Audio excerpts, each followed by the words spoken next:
আপনাদের জানি রাখি এই মুহূর্তে কুণাল ঘোষ বেরিয়ে গেলেন ভবানী ভবন থেকে। সেই ছবি আপনারা দেখতে পাচ্ছেন কলকাতা টিভির পর্দায়। কুণাল ঘোষ তিনি বেরিয়ে যাচ্ছেন ভবানী ভবন থেকে। দুপুর 3:20 নাগাদ তিনি ভবানী ভবনে প্রবেশ করেছিলেন। তাকেও স্বাক্ষর জালিয়াতির মামলার তদন্তেই তাকেও তলব করেছিল সিআইডি। ভবানী ভবনে দুপুর 3:20 নাগাদ গিয়ে পৌঁছন কুণাল ঘোষ। তারপরে গত 4 ঘন্টা প্রায় তিনি জিজ্ঞাসাবাদের মুখোমুখি হয়েছিলেন তদন্তকারী আধিকারিকদের। 4 ঘন্টা পরে কুণাল ঘোষ এই মুহূর্তে ভবানী ভবন থেকে বেরিয়ে যাচ্ছেন। এখনো রয়ে গিয়েছেন অভিষেক বন্দ্যোপাধ্যায়। অভিষেক বন্দ্যোপাধ্যায় এখনো রয়েছেন ভবানী ভবনের অন্দরে।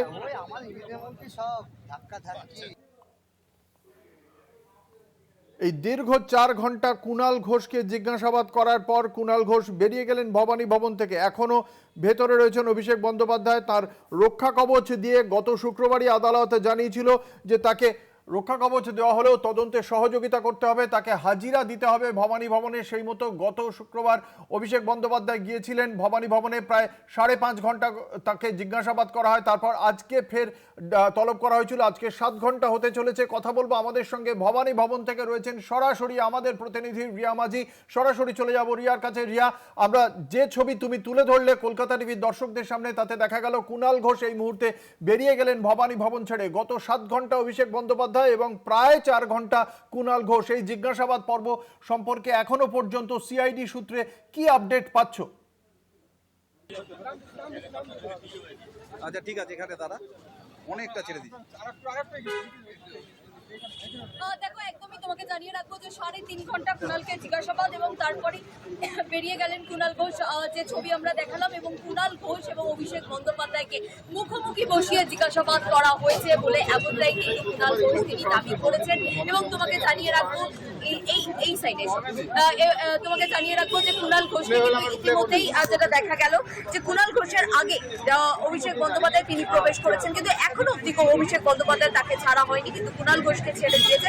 এবং তাদেরকে যে একসঙ্গে অর্থাৎ মুখোমুখি বসিয়ে জিজ্ঞাসাবাদ করা হয়েছে বলে এমনটাই কিন্তু জানালেন কুণাল ঘোষ। এবং যে মামলায় মূলত তাদেরকে তলব করা হয়েছিল, এবং এর আগে আমরা দেখেছিলাম যে অভিষেক বন্দ্যোপাধ্যায় তাকে তলব করা হয়েছিল।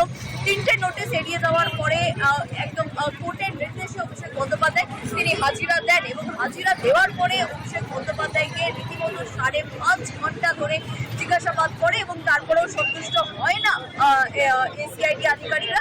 সেই কারণের জন্য আজকে অর্থাৎ রবিবার বেলা 12টার সময় তাকে ফের তলব করা হয়। সেই দিনই তার হাতে নোটিশ ধরানো হয়।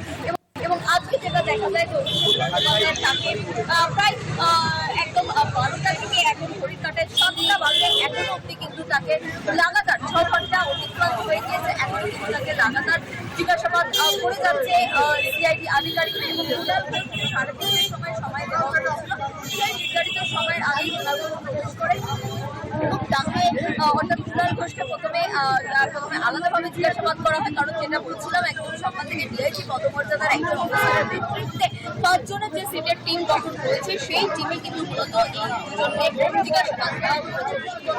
জিজ্ঞাসাবাদ করছে এবং কুণাল ঘোষকে জিজ্ঞাসা করেছে, এবং এই দুজনকে প্রথমে আলাদাভাবে বসিয়ে জিজ্ঞাসাবাদ করা হয়। আলাদাভাবে বসিয়ে জিজ্ঞাসাবাদ করা হয়। এবার এই মুহূর্তে যেটা দেখা যাচ্ছে যে